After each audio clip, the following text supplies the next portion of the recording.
మొన్న పాకిస్తాన్ నుంచెళ్ళి అంటే పాకిస్తాన్‌లో ఒక 2, 3 జాగాల నుంచెళ్ళి మన వైస్ టీవీని హ్యాక్ చేయడానికి బాగా ట్రై చేశారు. మస్తు కష్టపడ్డారు. సరే ఇక పాకిస్తాన్ ఫాలోవర్స్ కోసం వీకెండ్‌కి కొన్ని వార్తలు పట్టుకొచ్చినాం. పాకిస్తాన్ వార్తలు. చూడుండ్రి. మొన్న లాహోర్‌లో ఒక బుక్ మేళా అయింది. దాంట్లో 1200 షవర్మాలు, 800 బిర్యానీలు అమ్ముడుపోయినాయి. అదేందది?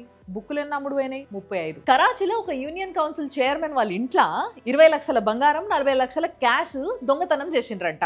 ఆ దొంగల్ని పట్టుకోమని చెప్పేసి కంప్లైంట్ ఇస్తే 4 రోజులు తిరిగినా కూడా పోలీసు వాళ్ళకి దొంగలు దొరకలేదట. కానీ 4-5 రోజుల తర్వాత దొంగలే తిరిగి వచ్చి బంగారం క్యాష్ మొత్తం ఇచ్చేసేద్దామని చెప్పేసి వచ్చేసరికి పోలీసు వాళ్ళు వీళ్ళని పట్టుకున్నారట.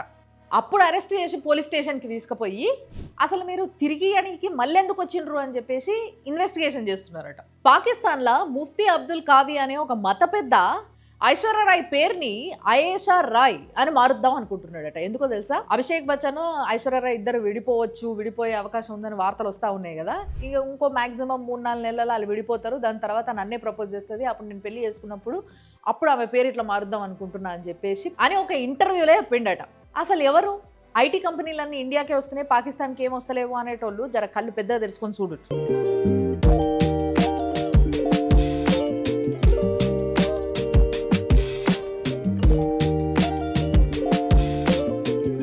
ఇది ఐటీ కంపెనీ కాదు, లష్కర్-ఈ తోయిబా ఐటీ సెల్ ఇస్లామాబాద్లో. అంటే 80 సిస్టమ్లు పెట్టుకొని ఇక 24 గంటలు ఏ దేశంలో ఏం చేద్దాము. ఇండియాలో ఉన్న చాలా anti India social media accounts ఏవైతే ఉన్నాయో అవన్నీ ఆడికెళ్ళి నడుపుతారు కావచ్చు. అవన్నిటికీ అదే హెడ్ ఆఫీస్ కూడా కావచ్చు. దీన్ని రెగ్యులర్ ఐటీ కంపెనీ లాగా చూయించుకొని వరల్డ్ బ్యాంక్ నుంచి అప్పు తెచ్చుకుంటారు వాళ్ళు అడక తినేటోళ్ళు.